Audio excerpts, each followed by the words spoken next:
Hi hello ನಮಸ್ತೆ friends, ಇವತ್ತು ಕಲಬುರಗಿ ಜಿಲ್ಲೆಯಲ್ಲಿ ಸತತವಾಗಿ ಮಳೆ ಸುರಿಯುತ್ತಿರುವುದರಿಂದ ಬೆಳೆ ಹಾನಿ ಪರಿಹಾರದ ಹಣದ ಬಗ್ಗೆ ಜಿಲ್ಲಾಧಿಕಾರಿಗಳು ಜಿಲ್ಲೆಯ ರೈತರಿಗೆ ವಿಶೇಷ ಸೂಚನೆಯನ್ನು ನೀಡಿದ್ದಾರೆ.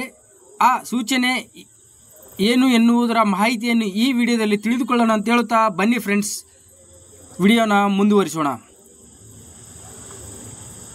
ಫ್ರೆಂಡ್ಸ್, ತಮಗೆಲ್ಲರಿಗೂ ಗೊತ್ತಿರುವ ಹಾಗೆ ಮಳೆ ಸತತವಾಗಿ ಸುರಿಯುತ್ತಿರುವುದರಿಂದ ಬೆಳೆ ನಷ್ಟವಾದ ರೈತರು ಟೋಲ್ ಫ್ರೀ ನಂಬರ್ ಅಥವಾ ವಿಮಾ ಪ್ರತಿನಿಧಿಗಳಿಗೆ ಕರೆ ಮಾಡಿ ಲಿಖಿತ ದೂರು ಸಲ್ಲಿಸಬಹುದು ಎಂದು ಕಲಬುರಗಿ ಜಿಲ್ಲೆಯ ಜಿಲ್ಲಾಧಿಕಾರಿಗಳು ಜಂಟಿ ಕೃಷಿ ನಿರ್ದೇಶಕರ ತಿಳಿಸಿದ್ದಾರೆ. ಅದೇ ಥರ ಮುಂಗಾರು ಹಂಗಾಮಿನಲ್ಲಿ ಜಿಲ್ಲೆಯಲ್ಲಿ ಕರ್ನಾಟಕ ರೈತ ಸುರಕ್ಷಾ ಪ್ರಧಾನಮಂತ್ರಿ ಫಸಲ್ ಬಿಮಾ ಯೋಜನೆಯಡಿ ತೊಗರಿ, ಹೆಸರು, ಉದ್ದು, ಸೋಯಾಬೀನ್, ಹತ್ತಿ ಹಾಗೂ ಇತರೆ ಬೆಳೆಗಳಿಗೆ ಒಟ್ಟು 3,01,009 ರೈತರು 3,61,590 ಹೆಕ್ಟೇರ್ ಪ್ರದೇಶದಲ್ಲಿ ಬೆಳೆ ವಿಮೆ ನೋಂದಣಿ ಮಾಡಿಸಿಕೊಂಡಿದ್ದಾರೆ ಎಂದು ತಿಳಿಸಿದ್ದಾರೆ.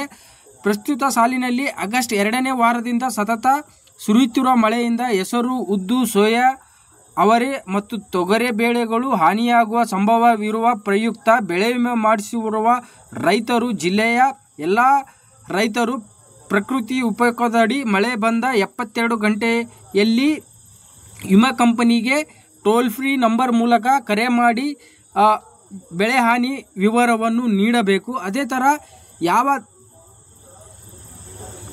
ತಾಲೂಕಿಗೆ ಯಾವ ಟೋಲ್ ಫ್ರೀ ನಂಬರ್ ಎನ್ನುವುದರ ಮಾಹಿತಿಯನ್ನು ಇಲ್ಲಿ ನೋಡ್ಬೋದು ಫ್ರೆಂಡ್ಸ್. ಇಲ್ಲಿ ಜಿಲ್ಲಾ ಪ್ರತಿನಿಧಿಗಳು ಆಳಂದ, ಯಡ್ರಾಮಿ, ಅಫಜಲ್ಪುರ, ಕಮಲಾಪುರ, ಚಿತ್ತಾಪುರ, ಕಲಬುರ್ಗಿ, ಚಿಂಚೋಳಿ, ಸೇಡಂ, ಜೇವರ್ಗಿ, ಕಾಳಗಿ, ಶಾಬಾದ್ ಈ ತಾಲೂಕಿನ ರೈತರು ಈ ವಿಮಾ ಪ್ರತಿನಿಧಿಗಳಿಗೆ ಸಂಪರ್ಕಿಸಿ ಕರೆ ಮಾಡಿ ನಿಮ್ಮ ಬೆಳೆ ಹಾನಿಯಾದರೆ ಬೆಳೆ ವಿಮೆಯ ಪರಿಹಾರವನ್ನು ಪಡೆಯಲು ಇವರಿಗೆ ಕರೆ ಮಾಡಿ ತಮ್ಮ ಬೆಳೆ ಹಾನಿಯ ವಿವರವನ್ನು ನೀಡಿ ತಮ್ಮ ಬೆಳೆ ವಿಮೆಯ ಪರಿಹಾರವನ್ನು ಪಡೆದುಕೊಳ್ಳಬಹುದು ಫ್ರೆಂಡ್ಸ್.